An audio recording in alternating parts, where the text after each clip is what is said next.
Welcome to the Teaching Journeys podcast, hosted by Dave Roberts. Humanity possesses a unique skill, the ability to pass knowledge from one generation to the next. This podcast embraces that ability, offering learning opportunities through conversations with extraordinary guests. Dave aims to leave a positive mark on individuals around the world. So before you dive into today's episode, please share this podcast with your network, including friends, family, and colleagues. And please consider leaving a rating or review.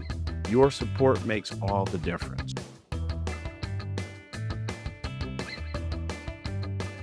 Hi, everyone, and welcome to another episode of the Teaching Journeys podcast. I'm your host, Dave Roberts, and today it is my pleasure to have two very esteemed guests. One who is returning to the podcast, Michelle Sherman, and for the first time, her mom, DeAnne, is making her debut on the Teaching Journeys podcast. So let me tell you a little bit about both of them. Michelle is a clinical psychologist who has dedicated her 30-plus year career to supporting families dealing with a mental illness or history of trauma. She was named the American Psychological Association's Family Psychologist of the Year in 2022. Michelle has served as a therapist for over 30 years, providing individual and couple psychotherapy to adults in a VA medical center, urban primary care clinic, community clinic, inpatient psychiatric unit, and private practice. As an educator, she served as a full professor at the University of Oklahoma Health Sciences Center and the University of Minnesota Medical School, teaching and supervising trainees from numerous disciplines. She's an accomplished speaker, having given over 250 workshops nationally and internationally. She also enjoys volunteering, serving on the board of the Oklahoma National Alliance on Mental Illness for 14 years, and currently volunteering with the Minnesota National Alliance on Mental Illness affiliate. She's published over 75 articles in peer-reviewed journals, over 80 book chapters and articles in other sources, and 4 books for the lay public. Now introducing her mom, DeAnne Sherman. DeAnne is a mental health advocate and educator. She graduated from St. Catherine University in St. Paul, Minnesota, with degrees in French, education, and speech and theater. She volunteers with the National Association of Mental Illness Alliance in Minnesota, gives workshops with her daughter about mental illness in the family, and mentors people of all ages in the performing arts as a choreographer. DeAnne's mission is to educate and empower others. She has strong passions for combating stigma, offering hope to people who are hurting, celebrating diversity, and promoting open discussion about mental health. DeAnne and Michelle, welcome to the Teaching Journeys podcast. I've been excited about getting the two of you together for a long time. Thank you so much. We're so happy to be here and appreciate your patience that Mom wasn't able to be here last time, but we are just delighted that we both are able to be with you here this morning. Thanks, Dave. Well, you're quite welcome. And for those who are listening today in my audience, you might recall Michelle was a guest on the Teaching Journeys podcast, I think at some point, the latter part of last year, I believe. We had a great conversation about what you do with families that are dealing with mental illness, and you just gave us a great overview. And I'm excited to have your mom on the show today so that we could talk about, among other things, your book, I'm Not Alone. So, DeAnne, again, welcome, and I'm just so grateful that you're able to be here today. Thank you, Dave. I've been looking forward to this for a long time. So thanks for being patient and waiting until I was able to be here, join you and my daughter. It's a wonderful way to start a Sunday morning. Well, thank you. This is a great way to start my Sunday morning is talking with a really dynamic mother and daughter team who work to help address mental illness in teens and with families. So let's get right down to it. I'm going to ask both of you, and you can, whoever wants to start can. What drew both you and DeAnne to the mental health field? Yeah, so I was a math major in college. And part of me likes the numbers and the order and the right and wrong and that sort of stuff. But I couldn't understand linear algebra. It totally could not understand that. And B, I did not feel like I was really using my gifts, Dave, honestly. I just didn't feel like I was able to make a difference. volunteerism has been a big part of my life that my parents fostered for a long time. And so I've had a lot of opportunities from, candy striping to homeless shelters and things for my whole life, including when I was in college. I really had the privilege of serving to volunteer with people in the hospital after they'd had a sexual assault.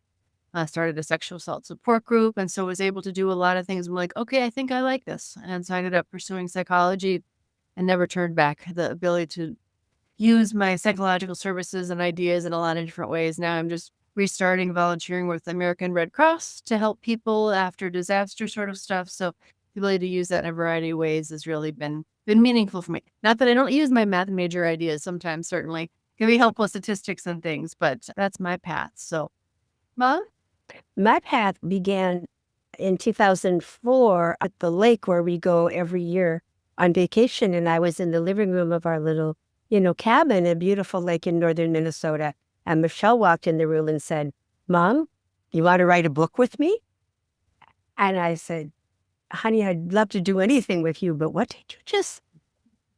And so that was my introduction to psychology. And what drew me to writing was an invitation from my daughter. And so we ended up writing 2 books in 2005, 2006, one for the precursor to what we are going to talk about later, one a guide for teens who have a parent with a mental illness. The other book was for teens who have a parent with PTSD. And actually, we wrote a 3rd book in that same era, and it's called My Story, that is for military teens. So that's what drew me to this whole mental health section, because as you said, my degrees are in French and theater, but I also have that whole education piece that I bring to our writing. And we found that to be really useful, especially when Michelle writes something and I go, Michelle, I have no idea what you wrote. And I don't even care. This isn't important. Let's get these facts and all this research out of here, because people don't care, because she still has that, math component inside of her. But that's how I became a part of this amazing journey of mental wellness and mental health. Yeah, those are 2 very diverse paths, but I think they intersect. I know for a lot of young adults, creative means, dance, movement, all of that really helps them with a lot of specific mental health conditions. I know dance therapy specifically helps young teenagers who have challenges with eating disorders. So I think though the 2 of you have very different paths, they intersect in quite a creative way. And I think to really help teens and families address their needs in very creative fashion. So I think what you 2 do singularly and together is great. Thank you, Dave. Thank you. And Michelle, I got to share with you, I was, when I started out in college, I was a medical technology major. I was going to be a phlebotomist. Well, here's the funny part about this is that my guidance counselor in high school said, you want to take a major in college that's going to, provide you with a job. So he suggested medical technology, except organic chemistry was so foreign to me that drove me into the field of psychology. But unlike you, I have no practical need for organic chemistry in my whole life. But math, I could see could be a serviceable skill. That's hilarious. I hear you. I know. Things lead us in interesting ways, don't they, Dave? Yeah, they sure do. It's just we never have control over, I think, the paths our lives are going to take. It's just whatever path opens up, we have to be aware enough to explore it and see where it leads. That's right. Exactly. So one of the things that I've been really interested in lately is I teach for at least this one semester a family stress and coping course, and we talk about all type of stressors that impact families, that can impact, how the children grow up, and other types of issues that can occur within the family. And one of the things that I've been very passionate about, and I tell my students in all my classes, early experience matters.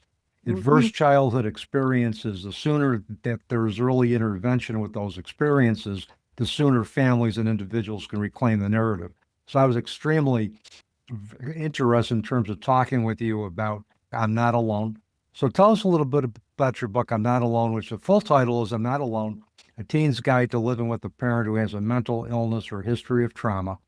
I know the first printing was in July of 2006. He did an updated version or edition in October of last year, 2024. So tell us about the book, what you want teens and families and just readers in general to take away from it. Yeah. I'd like to make a comment on your first comment, though. It's such a great setup. I've thought of, naming some of my talks like the invisible ace. Because certainly when we think about the aces, we think about abuse and neglect and parental substance abuse and all these sorts of things. And obviously all of them are very important and many of them are quite prevalent. But even if we just take, for example, parental substance abuse for a second, and again, it's about the same prevalence actually as parental mental illness. About 1 in 4, 1 in 5 kids have a Yep. parent with mental illness. But if we look at the sharp contrast, Dave, and this is part of my entree into answering your question, we have Alateen, support groups. We even have a name there, COA, Children of Addiction, where we have organizations, National Association of Children of Addiction, things like that. We don't have anything for kids whose parent have mental illness. There's no name, there's no organization.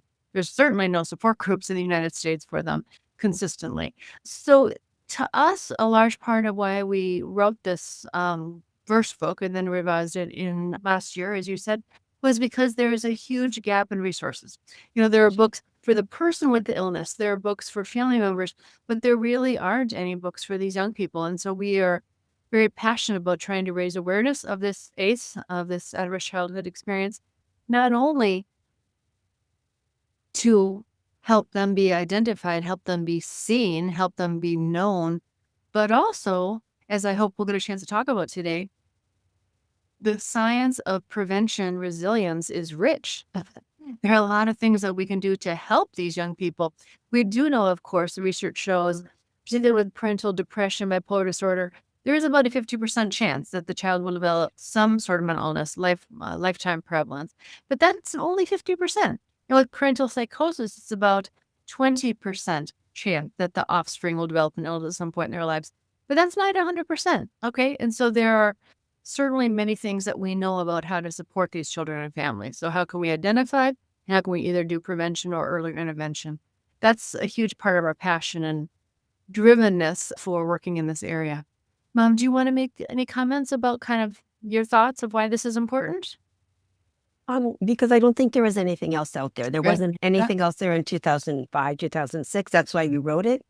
And as far as we can tell, and we have to have that caveat, there isn't anything now for these children. So while we were writing our other book that I think you talked about with Dave last time, for adults who have a loved one managing a mental illness, we said, why don't we just bring these other two books, up to date and do this? Because we can't find anything out there. So we still don't think there is. I think his children are just, kind of neglected, forgotten about. And I think sometimes the person with the mental illness and the caregiver or the well parent are so busy, so invested, so caught up in what's going on with them that I actually heard a caregiver say in all of this, I forgot about the kids. I just forgot about the kids.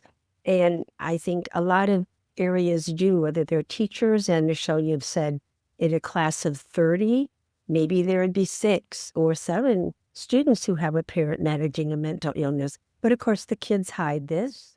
They protect themselves and don't let a lot of people in because for a lot of reasons. But they need to be seen and recognized and supported by a lot of different people. And that's part of our goal, Dave. Yeah, and I think, the supportive community, however we define that community to help, teens and families navigate their challenges is so important. I think, Michelle and I have probably talked about this before in our first episode, is the lack of resources nationwide. I'm retired. I'm a retired addictions professional myself, and in the 27 years that I was employed, we always had a resource issue. There was always more individuals that needed treatment than there were resources to provide it. And from what I can see now, that still hasn't changed. We're still struggling, which is why you're seeing mental health coaches, why you're seeing more support groups, why you're seeing books like you and Michelle write that are so important in terms of how can we be supportive? How can we understand? What can we do as a preventative piece And I think there's needs to be more money sunk into prevention. Oh, yeah. I think I fully agree. And certainly this generation of young people are much more tech savvy. They're much Yep. more open to talking about mental illness and that sort of stuff, which I think is good, mental health at least. And I also am very cautious because we know that a lot of the information posted on, say, TikTok or Instagram or things is actually not accurate. And so part of what I think makes our work different is that I'm a, clinical psychologist, done therapy 30 years, and everything I do is very research based.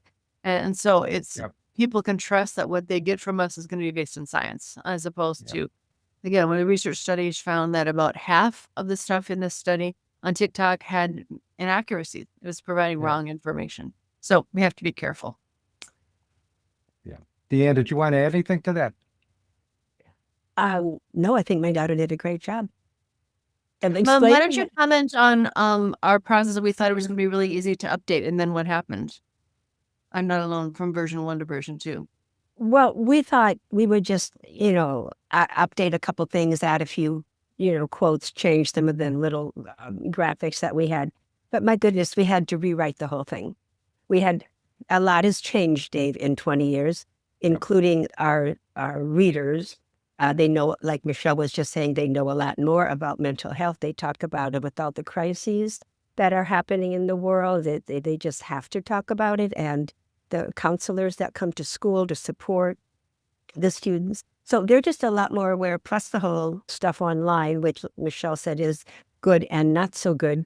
And we had over 20 young teen readers read our book and give us feedback. And man, oh man, they were honest. And they told us a lot of really cool things. And a young student who was going into 7th grade, and as this child was giving us feedback, they said, don't forget about the concept of giving grace. And Michelle and I looked at each other and we said, oh my gosh, we have not included that in either book. And we had many professionals review both books, and 30 or 40 professionals, and no one had come up with the concept of grace except this young person going into 7th grade. So we put it in both books. What does it mean to give grace, and what does it not mean? Yes. To be careful of protecting yourself. So we just had to write a whole new book because so much has changed, and we included a lot of the old stuff, but a whole lot of new stuff that, in fact, in preparation for this podcast, Dave, I read the book again last night because you could write it, but forget I'm so darn impressed. I just read it and I thought, what a bunch of good stuff. Yeah. What a bunch of good, simple information. What is mental health? What causes it? And then how does a child take care of themselves? How do they manage their friends? Do they tell their friends? We walked them through the process of telling their friends about their home life if they so choose. What about that? How do they get their support network? How do they build on that, and who can they go to? And their circle of control. What can they control? What do they have no control over? And then, of course, it was my niece who said, well, Aunt Dee, my friends just want to know, am I going to get it? And Michelle said, Mom, that's a really important question. I think we need to do a whole chapter on that. So our final chapter is basically, am I going to get it? And resilience and early warning signs. And so you put it all together, and I was just really, I'm going to say, proud of what we did, having read it kind of with a clear mind, last night, because I hadn't looked at it. Well, the fact of the matter is, you got professional input, you got young adult input. That's the best kind of collaboration to have, is get the information from the source. The young adults know themselves better than they give themselves credit for. And they know their tendencies, they know their interests, they know their strengths, they know their weaknesses. As long as we can empower them to share that, it'll be a rich conversation. We'll be able to develop rich relationships with them. So. Exactly. And like you said, the advent of technology too. I mean, my students, social media is a big part of their lives. Technology is a big part of their lives. Social media, I think we know the impact that comparative analysis with teens on social media has as far as mental health. We know there's a lot of misinformation on social media about mental health, about politics, about everything. And I think the important piece for me in terms of helping them develop resilience is really impressing upon them the importance of critical thinking skills and really showing them how to think critically, how to really research a source of information to see whether or not it holds truth. Absolutely. Yeah, absolutely. Super important.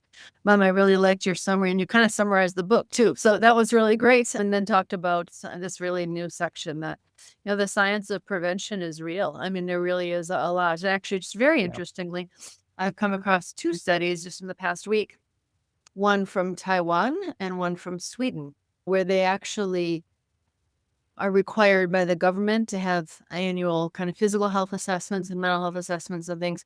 And super interestingly, they were finding that young people who I think at age 11 or 12 were more physically active, were less likely to be experiencing mental health problems at 18, 19 years old. So can we say, it caused it? No, correlation doesn't imply causation, but certainly it may be a protective factor, regular physical activity. And so we've known forever that physical exercise is good, minimizing substances, stay social, all these sorts of things. But if we can tell kids, hey, you know what? Being physically active may decrease the chance that you're going to develop mental illness, that could be persuasive. So some really interesting new research that I think can teach us something. Yeah, I agree. And, I mean, with one of the things I've discovered about adolescents is all of them don't respond to traditional talk therapy. You need to really do some creative means. I mean, I've told my students, if you're working with somebody who likes basketball, go out on a basketball court and shoot baskets and talk about what's going on in their lives. Just meet them where they're at. I mean, they're hands-on, they enjoy physical activity. It's a way for them to work out stress. So why not? Totally. No, it's so important. And as you said, many of them will never go to therapy. For all of our books, frankly, we don't think your typical teenager is going to go to Amazon and say, what do I do because my mom has bipolar disorder or whatever else. But that's the whole reason, actually, that we make these books available, that anyone can access them. So they don't have to go to the library. They don't have to go to the bookstore. Anyone can just download it because they may not even want to tell someone, but they may want to be able to read a book and find resources. Or they live in rural areas, huge issues with access or insurance or all stigma. So many things, right, that prevent people from getting help. So what we call our books are kind of support groups in a book, because they have a lot of quotes from people with lived experience. In our teen book, from teens whose parent has mental illness. In our adult book, from parents, siblings, partners who have a loved one with mental illness. So it's not just us speaking or the research speaking, but people who've been living the experience that we hope that readers can relate to. And Michelle, I'd like to add that our books are also interactive. Yes, thanks, Mom. You could call it a workbook, but we never would, because we think that's a great way to find our book in the trash can. But because who wants to do a workbook on mental health, especially? But there are opportunities for our readers to write, to process, to get things down on paper. And we talk about the importance of that and the whole process of writing, not typing. And so we do allow our teens that opportunity. And we say, if you want to, go ahead. Don't worry about grammar. Don't worry about complete sentences. Just get some stuff out if it feels good. And so far, I think we've gotten really good reports on it working well for our teens. And also the way it's laid out, we worked really hard with our wonderful designer, Jay Monroe, who made it very accessible to look at. It's not like a textbook. It's not real dense. We added some color to it. And I think just looking at it, it is kind of chunked up. So that's kind of the educator in me, wanting it to be easy to take a look at. And each chapter has beginning and middle and an end. You don't have to read the whole thing front to back. Each chapter works as it's written. So we just hope that it will help these teens who are sometimes confused, angry, embarrassed, unsure of what to do. Mm-hmm. And we have kind of some neat stories. Interestingly, some other countries have more financial support and organizational support for these young people than the United States. For example, we've been in contact with some psychiatric nurses in Iceland who are using the book with their family days. They gave it to this one young person who said, "Oh, this is for me." She was so excited to have a book actually for her. And so that just kind of affirms us. It's like, yeah, there is such a gap. And so hopefully some people in Alberta, Canada are going to be translating it to French. And so we're certainly getting some out to Australia and different places. And so other places, like just here's an example, Dave, just like 2 weeks ago in the United Kingdom, they just passed a law as part of their Mental Health Act. Hmm. Their law said that when an adult is involuntarily admitted to the hospital for psychiatric reasons, they are now required to ask if the person is a parent, if they have children, and then basically check in, how are the kids doing and do they need help and connect them with resources. I mean, this doesn't sound like rocket science, right? But now it's actually a law which can help them have leverage to have funding and to requirement and check if they're doing it. In our country, I don't believe we have any such law. And I wish that we could learn from the Brits in this, because I think even something as basic as that would take us a long way in terms of really trying to help people when they're in this acute time of crisis. Yeah, I think we can learn from other countries who are a benchmark for doing it better than we are. And I'm Absolutely. sure there are several countries that are Yeah. doing both healthcare and doing mental health care much better than we're doing it in the United States. Yeah. So we have really been pleased and to learn from different models and how they're doing it. And again, their whole organizations, their whole funds, their whole sorts of programs to support these children. And so I've honestly approached NAMI, the National Alliance on Mental Illness, at a national level repeatedly, and this is just not their focus. It's just not their interest. And as you said, prevention is hard to fund. It's hard to get excited about. It's hard to put money in. But this is our next generations of folks with mental health problems. So, Yeah. it seems to me to make sense, but it's hard. Well, we talk about generational trauma, and the only way you're going to break the cycle of generational trauma is if you do prevention with the generation that you're working with to Right. break that cycle. Exactly. Absolutely. I'm sure you talk about that with your students. It's like, yeah, we have opportunities here, folks. Yeah. As part of our mission is that despite, the clear evidence, and I won't go off on a tangent here, but there's clear research showing that parental mental illness impacts parents, impacts the kids, impacts family functioning. Despite this clear data, oftentimes these children are not even seen, not even recognized. And so our mission, our mantra is it's time to see and hear and support these young people. Yeah, and particularly in terms of if everybody's really concerned about the parents' well-being and they exclude the kids in that definition, these kids are going to believe their mental health issues are disenfranchised, that they're not worthy of being heard. It's the same thing with sibling grief. If everybody's worried about the parents, the siblings say, well, you got to be good for your parents. And the siblings ask, well, what about me? What about my relationship with my brother or sister? Isn't that important? Their grief, like their mental health issues, now becomes disenfranchised. Absolutely. Absolutely. Totally. Yeah, So- exactly. Yeah. So, And, we do need to name, there's an elephant in the living room we've not mentioned yet. That is the very understandable fear that parents may have that if they do acknowledge that they're having parenting problems or difficulties with their children, that their children could be taken away from them. Research does show that parents who are struggling with mental health problems are at 8 times higher likelihood of having child protective services or CPS involvement. So there's some truth to this. yeah. And sadly, that's often experienced as a punitive, punishing, ripping your kids out of your hands sort of approach, which of course is the opposite of what we want. Of course, children need to be safe, but how can we instead empower parents? How can we support them? How can we help them have resources to be more effective so they can embrace perhaps what is their most important role in life of being a parent rather than seeing it as a scary thing. I use this phrase, don't ask, don't tell. Because some therapists, some clinicians, like, I don't even want to ask because what if there's a problem? What do I do? I don't have any resources to give them. Do I need to make a childless report? All the sort of stuff. I was talking to some psychiatrists the other day, and they were saying, well, just send them to the social worker if there are family problems. I'm like, no, we need to have everybody asking about, do you have kids? This is not just a role for social workers or psychologists or things like this. So really need to shift the perspective, I think.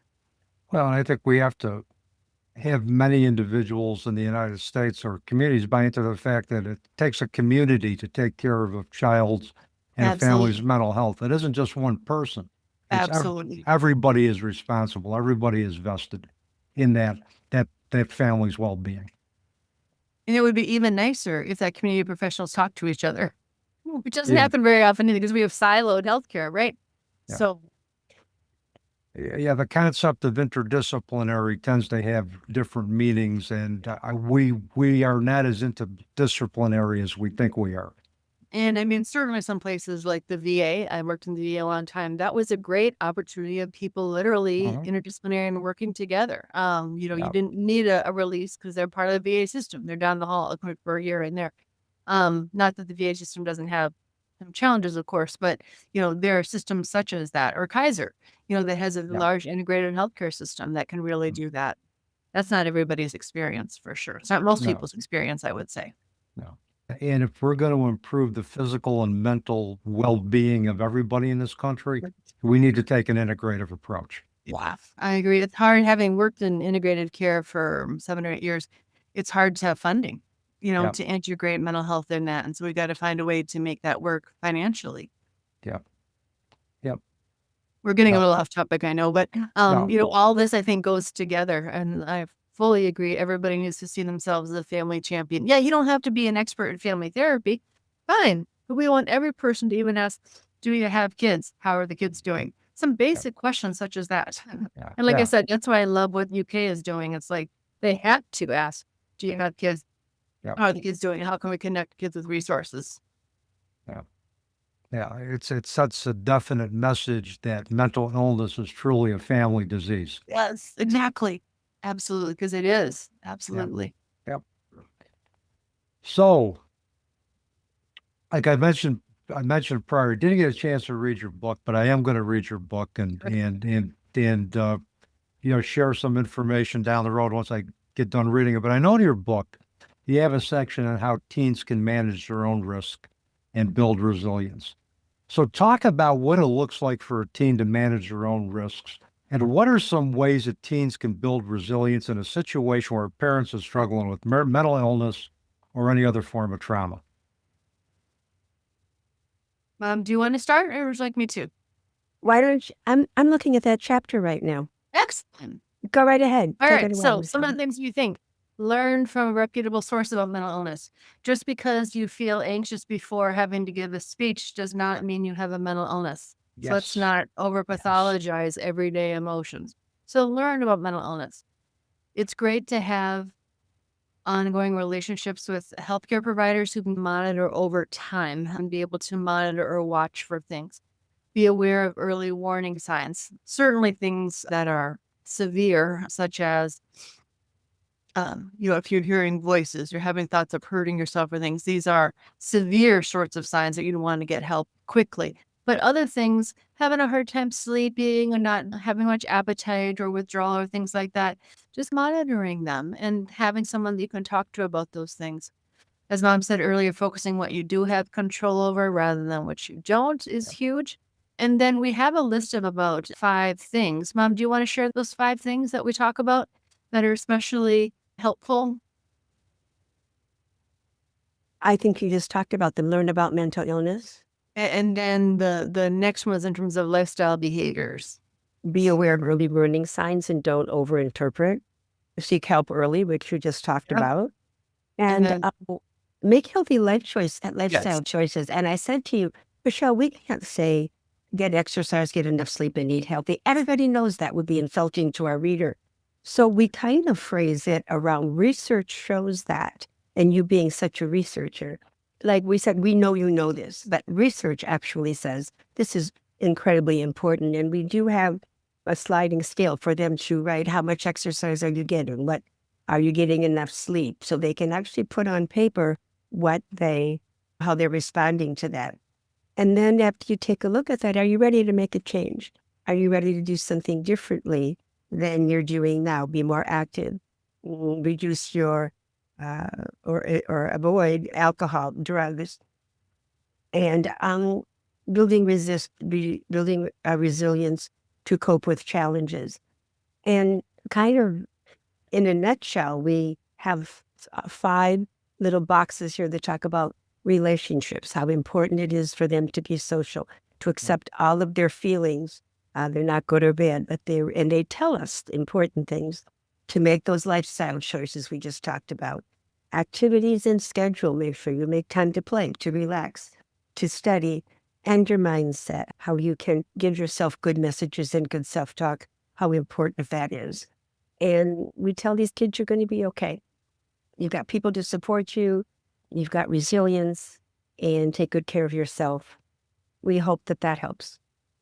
Yeah, it's tricky because we definitely don't say you will not develop mental illness. We actually are very honest and say you are at higher risk. That doesn't mean you for sure will. Like with prenatal psychosis, there's 80% chance that you won't. So we're absolutely not saying for sure.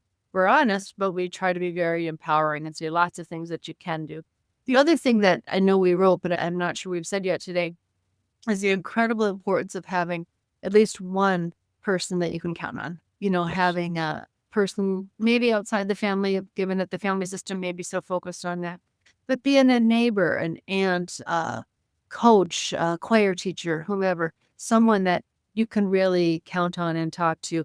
Actually, just a colleague and ours, we were presenting last week at the NAMI Minnesota conference. And she was sharing her own journey of parental mental illness. She's an adult now, but her own experience of both parents experiencing mental illness.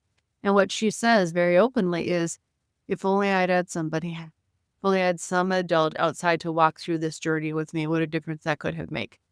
So finding people in your world, because oftentimes people want to support you, but maybe don't know what to say or what to do, or maybe you're like, okay, I'm worried that my neighbor or these friends maybe having something going on, but what if I'm wrong? What do I do about that sort of situation? So, being open to people in your community who can support you.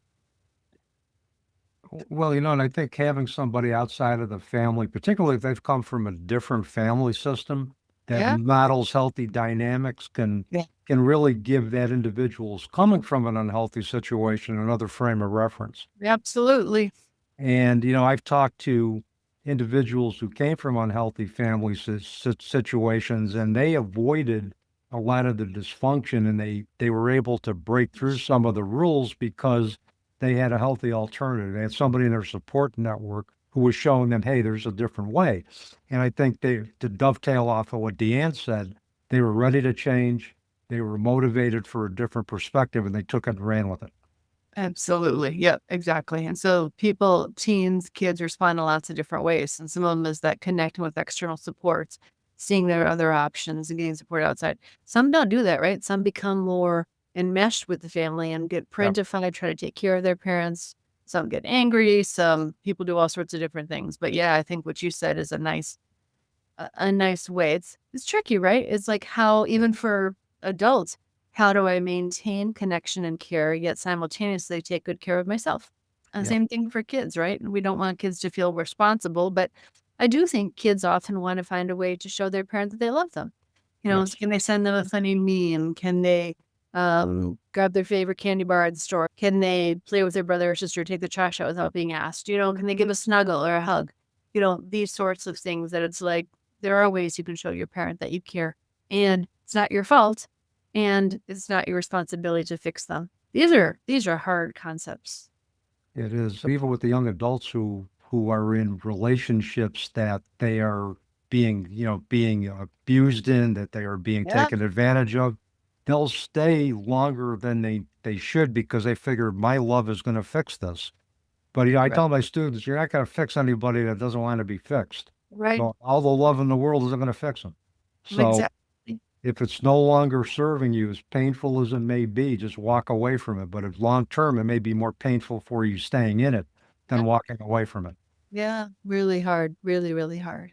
Yeah. But staying in it, you know what to expect, and you've learned how to manage and work around that. So that somehow seems safer than leaving, because what in the world is that going to look like? And who's going to support me and take care of me during that? So it's an important point, Dave. It's hard to do, though, isn't it? Yeah, it is. Well, it's the uncertainty of change. I mean, change is scary, even though we know it's going to lead to, better benefits. It's still unfamiliar territory. So a lot of times we do what we're comfortable knowing, and we stay there, even though we know it's not going to serve our purposes short term or long term, but we do it because it's familiar. Absolutely. Absolutely. Absolutely. So, boy, you've given us a lot of good stuff so far today. Got to ask you each one of you to give us, in addition to what you've already given us, one ultimate takeaway or wisdom that you want our audience to know about families, teens, and mental illness. So whoever wants to start can start. I'll start by saying, because I thought about this, Dave, and I think when our kids answer, we say, "Hi, how you doing?" They go, "I'm good." "No, I'm good." Depending on the intonation, of course, they may not necessarily be good. Mhm. And so not to take that "I'm good" as a real indication of how they're doing, and to pierce through that exterior just a little bit gently and respectfully, and see if there's something that you can address and help them with. And I just want to say one other thing, and that is, when Michelle and I have given presentations, we've shown a clip of a movie called Canvas, Canvas. It's kind of an old film, but just to look at the trailer is very interesting. It's a story of a mom who has bipolar disorder and her husband, and then they have a 10-year-old son. And in the clip, you'll see how the son is separate. The mom has a psychotic break, and the police arrive, and all this chaos. And the child is just so separated and scared and worried and doesn't know what to do. He's bullied at school. And anyway, it correctly depicts very well the life of a child who has a parent with a mental illness. The name of the movie is Canvas. And if nothing else, take a look at the trailer. Yeah. Yeah, you're so right. I mean, a lot of times you'll ask somebody how they're doing. They'll say, "I'm good, I'm fine," because they don't want you to know how they're doing. It's just kind of like a facade or a cover. But, we really need to be attuned to, the nonverbals behind the verbal. We actually need to see not so much what they're saying, but how they're acting when you ask them how they're doing. Actually, I love that, Mom. And I think in today's mode that young people often communicate is texting or social media, it's even harder to know, because what is a nonverbal? I was actually texting with a friend last night. She's like, "I'm okay." And then she said something else. I said, "Well, what do you really mean by okay?" And not everyone's going to do that. And then she actually shared some struggles and difficulties. Can we see behind even the words on our phone of okay? What does that really mean? So I think Yeah. that's a great point. I would say, Mom and I have really been spending 20 years now trying to raise awareness of the family experience of mental illness. And in some respects, it's exciting because there are many more organizations and groups and people dedicated to this. But in this specific area of teens whose parent have mental illness, it continues to be almost nothing, actually. And so we just want to say thank you, Dave, for the opportunity to join in conversation, to raise awareness. And we would just like to actually give a call to action to the listeners, the people who are watching today. And that is, you definitely know some people who are living with the situation, with families in which there's a teenager. Again, if we're saying, 1 in 4, 1 in 5 kids have parent mental illness, someone, be it in your house of worship, be it in your school, be it in your neighborhood, be it your choir, whatever else. Our call to action is reach out and offer support. You don't have to ask, was your dad dealing with bipolar disorder type 2? Well, it really doesn't matter. It really doesn't matter what is going on. But we have a epidemic of loneliness. Just actually last week, a study came out from the American Psychological Association that 50%, over 50% of adults are saying that they feel not connected. So our ask to people is reach out. Even if you don't know, it's okay. It's not going to hurt to be kind. Say, hey, we're running to the water park. I'm thinking of the summer, obviously. Does your kid want to come with us or something? Or I made some extra cookies here. Just drop off a plate for y'all. I had some new neighbors just moved into my own neighborhood, actually, which I know there's a young person living there with serious mental illness. And so I dropped off some brownies just the other day. And they were just so touched. You'd think it was like the end of the world. It doesn't hurt to be kind, to just reach out. Even if you don't know specifics, life's hard. Financial, political, lots of other things going on now. It's really hard. And so you're likely not going to hurt anything by just reaching out and offering kindness, realizing that they may be struggling, and particularly if there are ways you can reach out and support these kids, or talk to teachers. Hey, what are you doing for kids whose parents have an illness? Hey, talk to clergy, talk to community leaders to raise awareness of this. We would be really grateful. Well, and I think the more we raise awareness, the easier it becomes to talk about a topic that has been taboo in this society for so long. And this is a topic that needs to be talked about. And Thank you, Dave. We couldn't agree more. Exactly. I mean, just doing something little. It doesn't have to be Yeah. anything big. It's just reaching out, having compassion for your fellow human being, Exactly. showing love, showing kindness, because you never know what kind of a day that person has had. And that one act of kindness can just give them a reason to go on another day. And then Exactly. another act of kindness another day, and then another day. And then it just builds to the point where they become empowered to see that there is light at the end of a very dark tunnel that they've lived Absolutely. in or created for themselves. So And if people want to learn more about family experience mental illness or the youth or things like that, on our website, which is Seeds of Hope Books, seeds with an S, seedsofhopebooks.com. And there's a media section that there are lots of articles and podcasts and videos and all sorts of stuff that we've done over the past year or so. People research articles, all sorts. It's all free. And so if people want to learn more, there's much more information there as well. and I'll make sure all of the Seeds of Hope website gets in, your contact information gets into the episode notes, so it's right there. Thank you so much. I just want people to know, because part of what we want is people to learn. Like, Yeah. where do I go? Well, there aren't many resources out there. How do I? So mom mentioned the movie, which is a great thing. That's educate ourselves. There's certainly some memoirs out there. Yeah, learning, educating, and talking. Because frankly, as you talk to other families or friends, you're probably going to find other people who are dealing with this too, because it's really very common. Absolutely. If you're talking about 1 in 4 families are affected by mental illness or substance use, yeah, you're going to find somebody. Yeah, very quickly that's dealing with that. So, but anyways, is there any other way to get, besides your website, any other ways to contact both you and your mom? Oh, that's Michelle? actually, there's contact us through our website. So that's the best way to contact us is right through that. Our books are available anywhere, Amazon, Barnes and Noble, anywhere people want to get them. And there are links just to that actually from our website. But yeah, there's a contact us. That's the best way to reach us right through our website. So Perfect. Michelle and DeAnne, thank you so much for a wonderful conversation. DeAnne, it's great finally meeting you. Michelle has said so many great things about you. And I'm glad we were finally able to get you both on the program at the same time today. So thank you both for your wisdom, for your heart, for your passion, and I wish you well in your endeavors in the future. Thanks so much, Dave. This has been wonderful. You've been wonderful to speak with. yes, Dave, thank you so much for the opportunity and blessings to you and your continued work and helping us raise awareness. We're very grateful. So thank you so much. Well, you're welcome. And with that, that's a wrap on another episode of the Teaching Journeys podcast. I'm your host, Dave Roberts, wishing you peace.